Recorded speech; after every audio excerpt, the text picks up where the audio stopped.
पारमी foundation द्वारा अकोल्यात ध्यान साधना व धम्मदेसना शिबिराचे आयोजन करण्यात आले होते।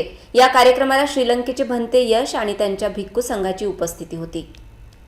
पारमी फाउंडेशनद्वारे आयोजित श्रीलंका येथील भंते यश व त्यांच्या भिक्खू संघ यांच्या मार्गदर्शनाखाली एक दिवसीय ध्यान साधना व धम्मदेसना शिबिराचे आयोजन करण्यात आले होते।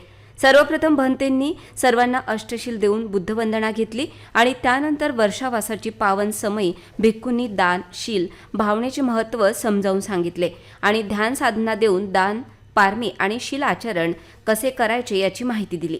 तर या कार्यक्रमामध्ये उपासकांना भोजनाची व्यवस्था करण्यात आली होती।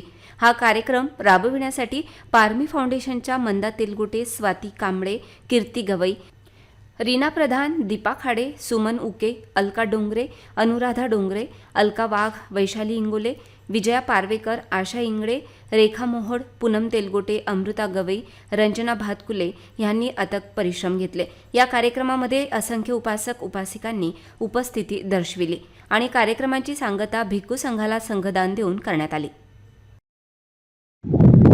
आज पारमी फाउंडेशनच्या वतीने एक दिवसीय ध्यान साधना शिबिराचं आयोजन बाबासाहेब आंबेडकर प्रतिष्ठान इथे आयोजित केलेलं आहे। तर हे वर्षावासामध्ये हे आयोजित केलेलं आहे ध्यान साधना शिबिराचं आणि याचा उद्देश एकच की वर्षावासामध्ये सर्वांना ध्यानाचा आणि त्यांच्या तत्वाचा लाभ व्हावा एवढाच उद्देश याच्यामध्ये होता।